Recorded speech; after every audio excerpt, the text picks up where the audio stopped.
Good afternoon, everyone. I, Ankit, on behalf of NEN and Wadhwani Foundation, would like to invite you all for this webinar and also introduce our expert, Mr. Sameer Guglani. With already 5 startups in his bag, Sameer has a lot more to his name. He co-founded Madhouse Media in 2004, India's first organized movie rentals company, which was acquired by Seventymm in 2007. At the Morpheus, Sameer works with portfolio companies on things like strategy, product, sales, marketing, bootstrapping, and whatever takes a startup to shoot. Sameer is also an independent filmmaker with film festivals movie to his credit. Before I hand over the floor to Sameer, a quick note to all our attendees. You will be on mute. You may ask questions by typing in the panel provided. Over to you, Sameer. Okay. So,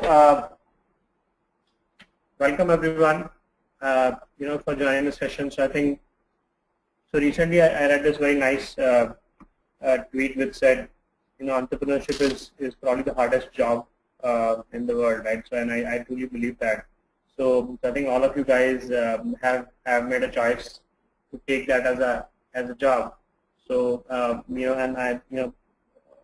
I started a company in 2004. And ran till 2007, and even now Morpheus, we run like entrepreneurs, like a startup. So so we understand what does it take to really be an entrepreneur, especially in an ecosystem like India, which is still in its infancy, and not as advanced as the one which we see in the valley, right? So there's a lot of stuff which is still getting built in.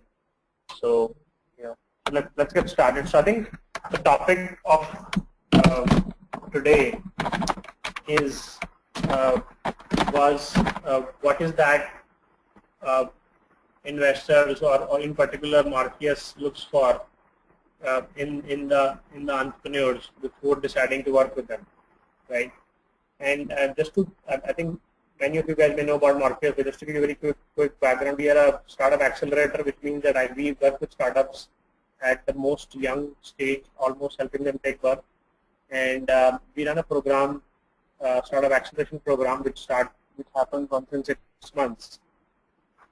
And in that program, we accept about 10-15 companies. And so what we do is we work with the startups for about 4 months, where we spend about 10 hours a week working with each team, and also we provide about 10 lakh rupees investment.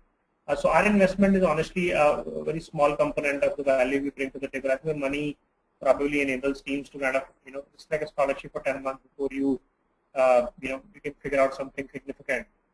So I'm going to talk about, whatever I talk about is more or less stuff that we look for at Morpheus in startups.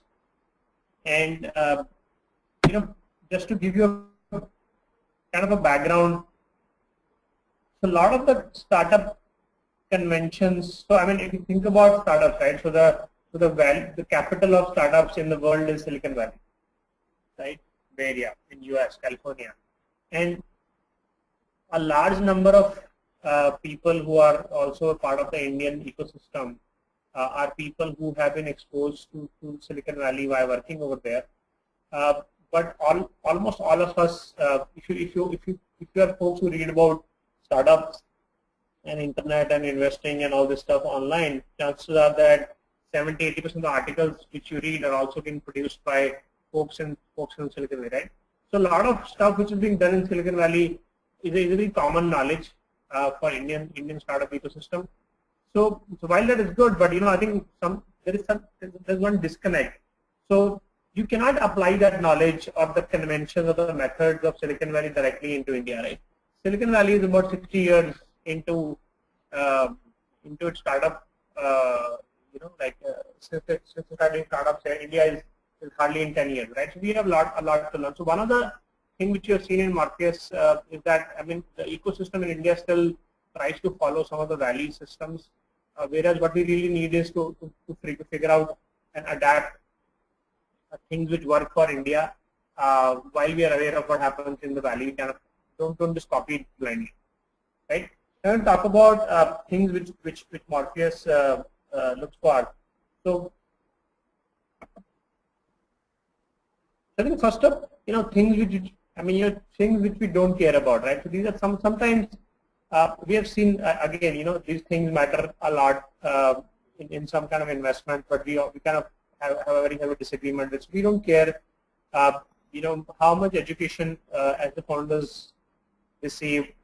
For all we care, they could be just 12th pass or whatever, and what pedigree they have. So we don't care about what colleges they actually went to, right? We don't care about have these people worked in this domain or not. So if you're trying to build a search solution, we don't really expect you to have that background, or if you're trying to do something with email, you should not have it. Doesn't mean that you have to work with Gmail. In fact, like in this new batch, we have a guy who's trying to do something fundamental with email, and he used to sell insurance policies before that, right? It doesn't matter to us, right? Again, it doesn't matter how much work experience you have, or even if you have any at all or not. We don't really care about age. You could be 20 or you could be 40. We have both extremes represented. We don't care about like male or female. We don't. So like another bias which we see reasonably often is that people are not very comfortable investing in husband-wife teams or brothers teams, or all that stuff. So we basically, for us, none of this matters, right?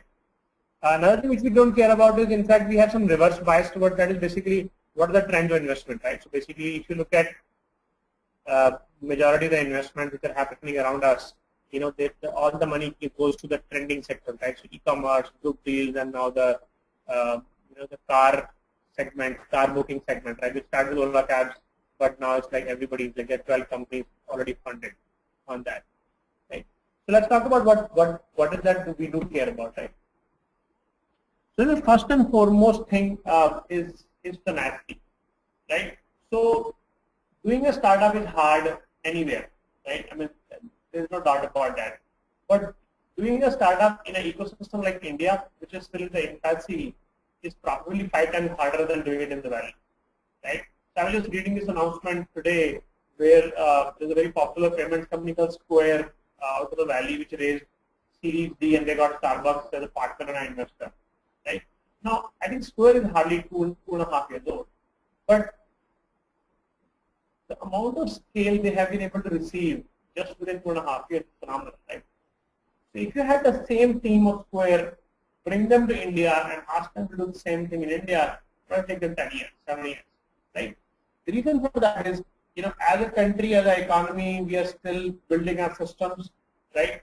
So if you are a guy building a startup in India, you need a heavy dose of tenacity, because startups are something in which the effort keeps going in for a while before you see anything out of it, right?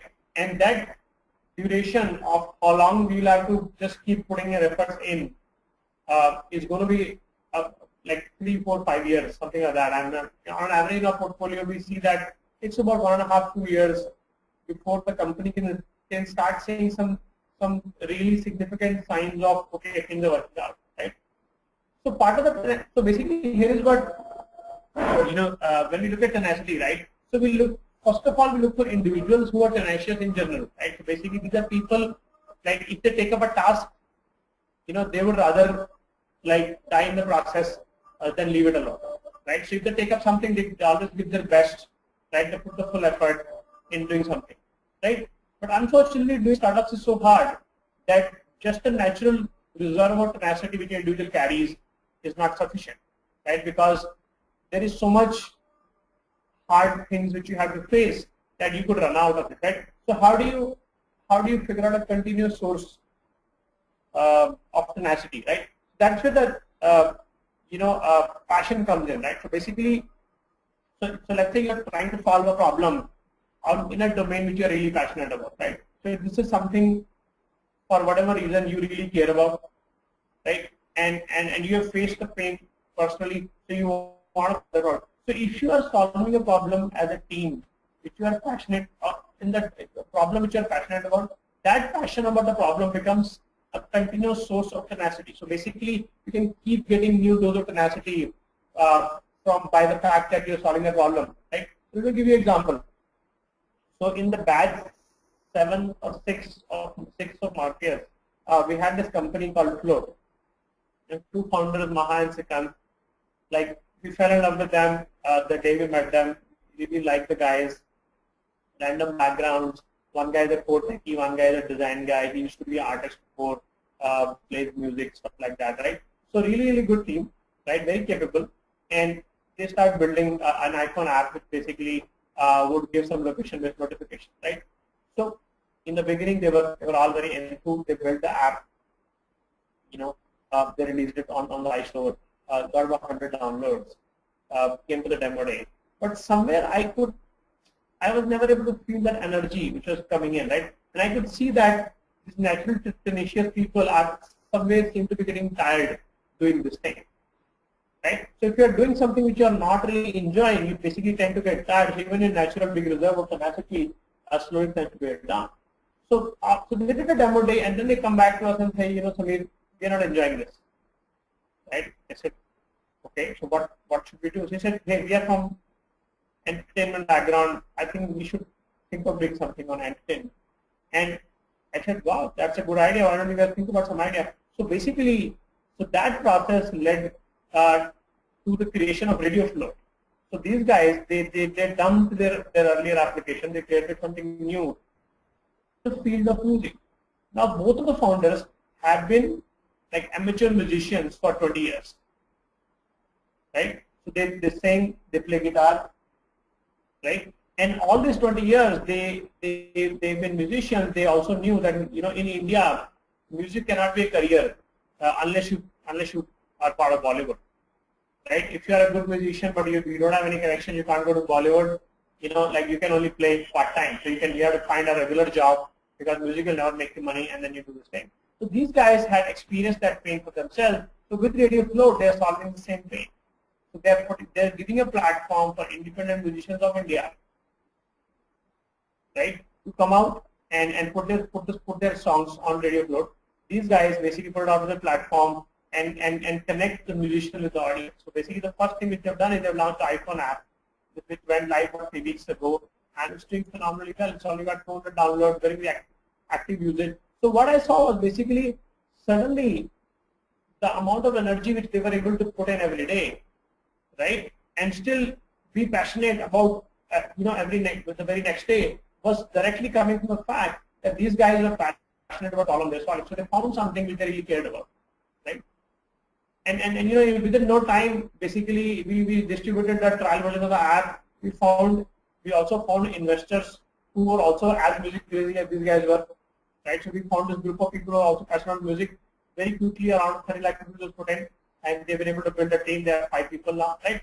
So the first 6 months, these guys did something which they didn't care about, and the next 6 months they did something which they really care about, and the difference is like almost 30 times in terms of how fast they are moving, right? So that's where the passion bit comes in. So this is a very strong theme across our portfolio as well as outside. I have seen that entrepreneurs or founders who are solving problems which they personally have experienced, the pain which they can feel, which they care about, are going to be always create something original and really good as compared to somebody solving a problem just for an opportunity. So a lot of people,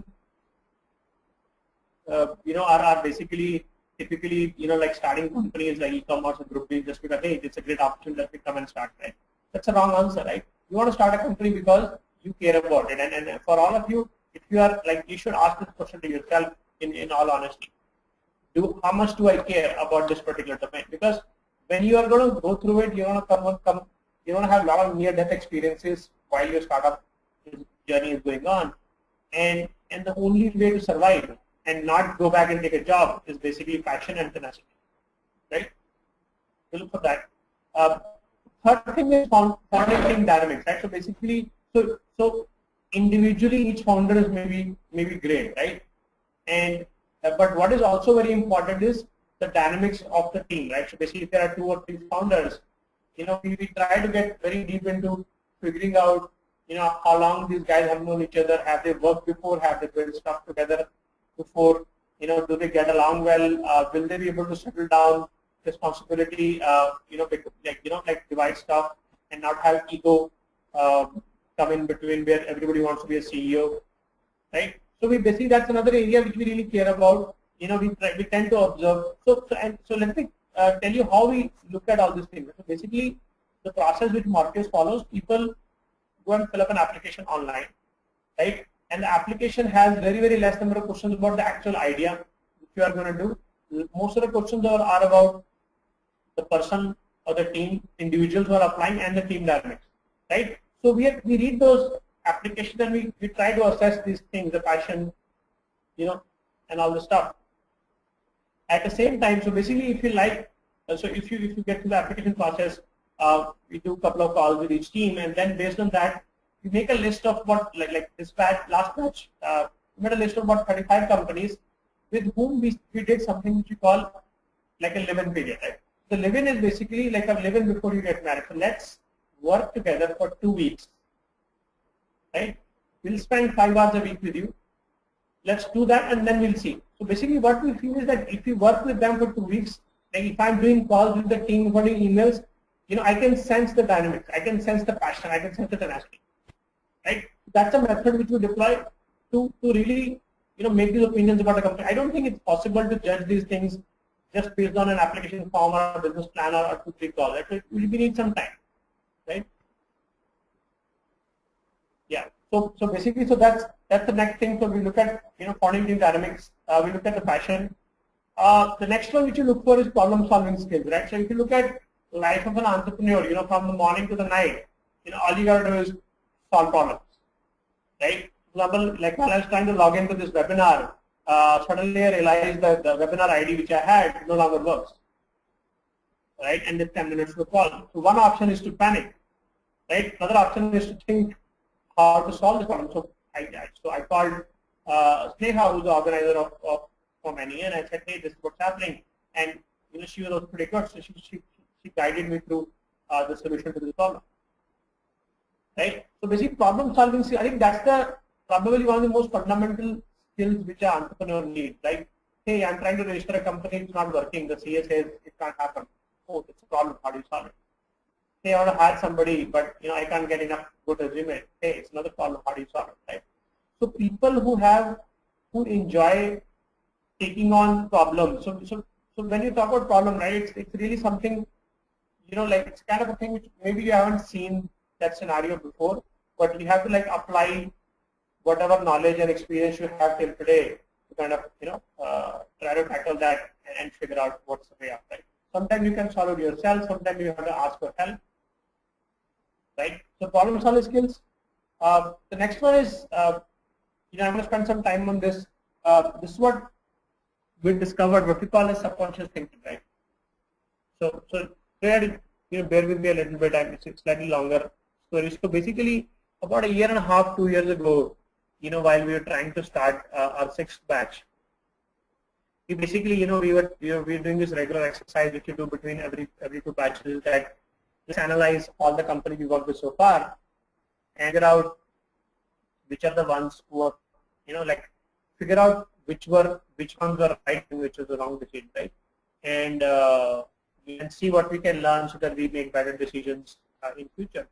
So when we looked at this set of people, right? So we had 3 categories of companies. Number one, companies which are doing like really well. Like some of them, like Industry, Tractor, and Quanta, all of this. They were like on a high growth, successful trajectory. Second were companies which had basically just gone bust, right? So whatever reason, they just shut. And third were companies which are kind of media performance. So they could go up and down. We don't know about that, right?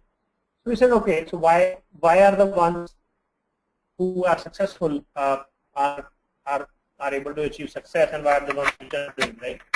So when we looked at that, basically, and another thing, obviously, in case of startups, only thing which matters is the founder, right? Especially the kind of company we work with, very early stage. So we looked at a founder, right? So we saw one difference. And that was the primary, right? What we saw was people who were successful, the individual founders seem to produce 30 to 40 times additional output or results as compared to the people who are not doing well. And that's a big difference, 30 to 40 times. And then we looked closely at them. We found that these people are, everybody is from similar backgrounds, similar colleges, similar IQ, similar number of hours a day. So why such a difference? Right? That is, I mean, we were surprised. We said we made a wrong observation. And when we looked deeper, we found something, right? What we found was that all these people who were successful or doing well basically behaved in a very particular manner. One, that is what, you know, I started calling the subconscious behavior.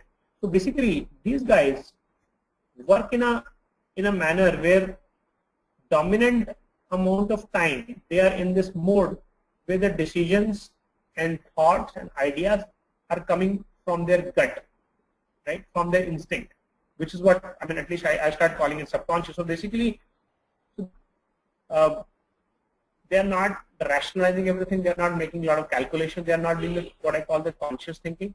And most of the stuff which they do is very subconscious, right? So that was very intriguing to me, right? So I want to go down and understand the behavior a little bit more. So what I found was, you know, the brain really has like two parts to it. Like one is the conscious part, which we basically use to make slow decisions, and one is the subconscious part, which is in the background, and we have no access to how it functions, right? But if you were to look at some of the simple things which we learned to do when we were so young, and actually analyze them, you know, all of them are such complex operations, right? Think about things like, you know, learning a language and then starting to speak, right? Or starting to look at people's faces and read their faces, right? So all of these things we learn when we are very young, but basically, you know, and these are all very complex operations, but they're all automatic to us, right? So we don't, like, for example, when I'm talking right now, I don't have to think and pick words, right? Which is what I will do probably if I try to speak a new language which I don't know very well, so I'll try to pick those words, right? And that's conscious, right?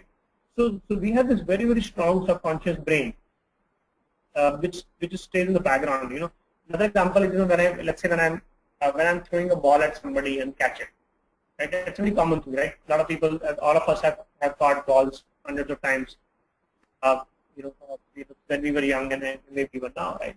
So if you think about an operation, what really happens is the moment I pull out my hand and am about to release the ball,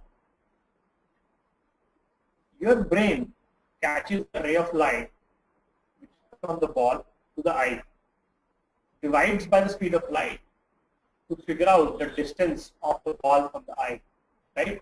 And via that, it calculates the coordinates of the ball before it is released, right?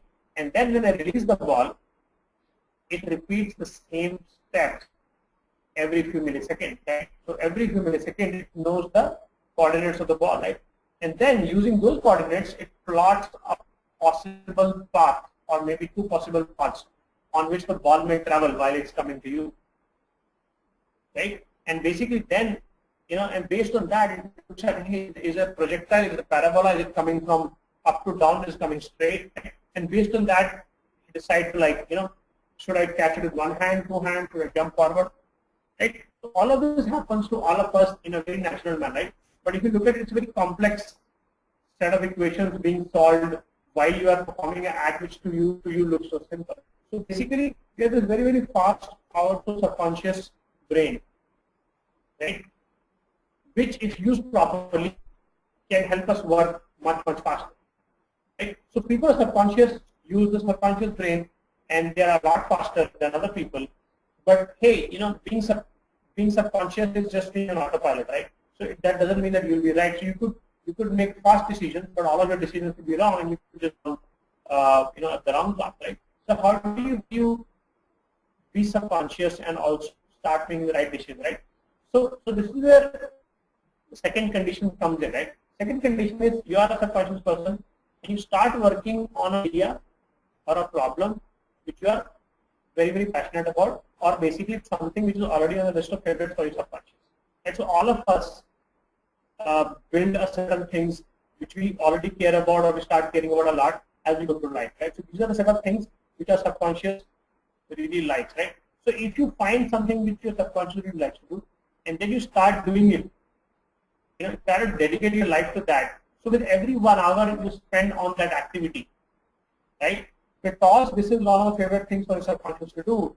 When you spend that hour, the amount of data that gets uploaded to your brain is very, very high. So you tend to retain a lot of what you heard or you saw in that 1 hour, right? And it gets stored in such a way that whenever next time you need to use that data, it's very easily accessible to you,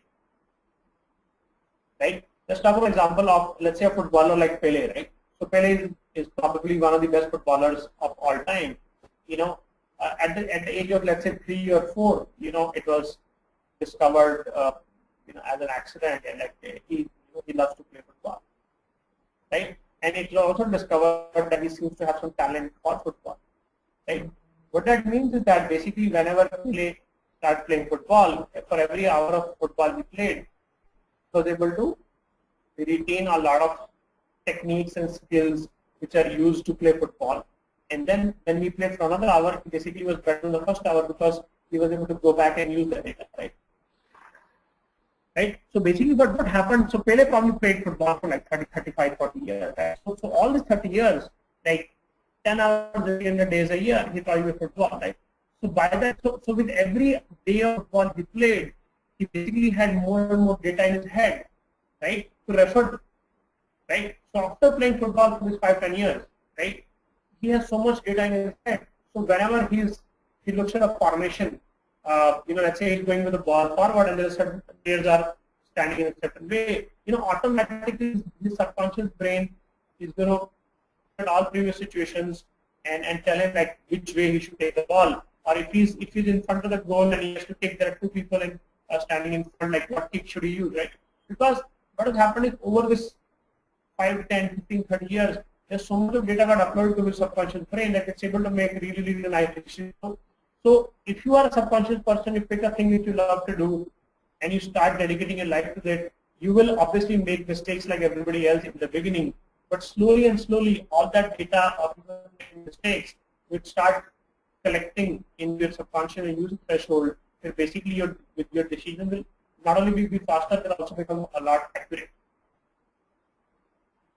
Right? So I don't know how much sense this concept is to you guys. Slightly abstract concept, but basically that's what we have seen. And I'm maybe trying to do a little bit more work on this. I have another podcast which is recorded on this topic, which we'll send it to you guys separately to listen to. Right? So fundamental summary is people are subconscious are always going to be a lot more faster in decision making, right?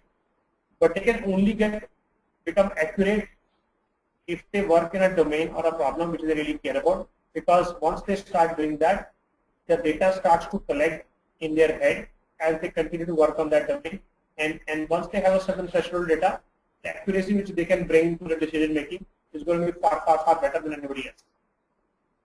Okay. I think the next thing which we look at is basically ambition to create value. Right? So basically, so our focus, as you can see, is typically only on the qualities of the individuals in the team, right? So a lot of times we work with companies where it seems like the first idea they're working on may not be the idea which can get very big, right? So we don't mind that, right? As long as the guy is very ambitious. So basically, if you are an ambitious person or ambitious team, and you're working on an idea which doesn't fulfill your ambition even 10%. The moment you realize that this idea has some limitations, we are so sure that you will figure out a way to break that wall, right?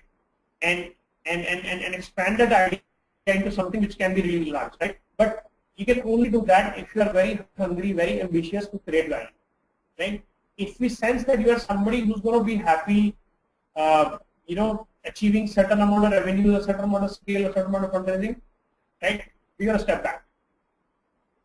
And because it is impossible to predict even if your idea of today will work or not. Right? So it is very possible that what you're doing does not work. Right? For most people, that's what happens. First idea are excuse to get started. Right? So for a person with low ambition, the only reason to work was that idea because they were banking on that. Right? And the idea doesn't work.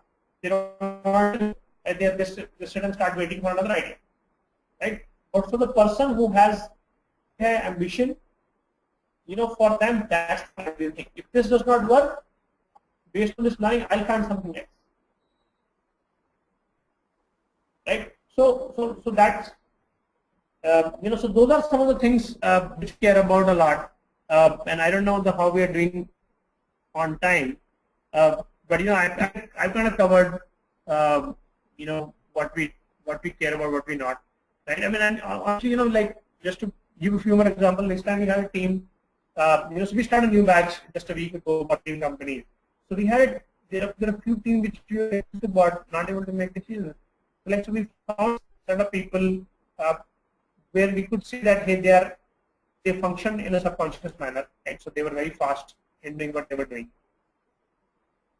They created a good quality product, right, which was around travel, and we were impressed with the product. We impressed with the people. All of them were very good tech guys, but none of them had any passion whatsoever for travel, right? So they could not be the customer of their own products, right? So ultimately, end of the day, we ended up dropping the team. Right. Similarly, we had another person which we were talking to, who has a very impressive backgrounds. Worked with one of the top travel companies, played a lead role over there, and has a lot of exposure to travel. Very nice guy. He was a star employee. Then he worked for that company. And done some really interesting stuff. So we went to the final stage, and when we were trying to offer, we sensed that the guy was carrying too much in the head. Right? Hey, am I going to be able to get value out of this guy? I'm going to be able to is it a good idea? Should I give so much equity? Can I do this? So we had some of that even during our interactions in the living, but we gave that feedback to him and he said he'll work on it. But he said the same thing while we were negotiating the final offer, right? So he had actually not said no at that time. He probably would have come around.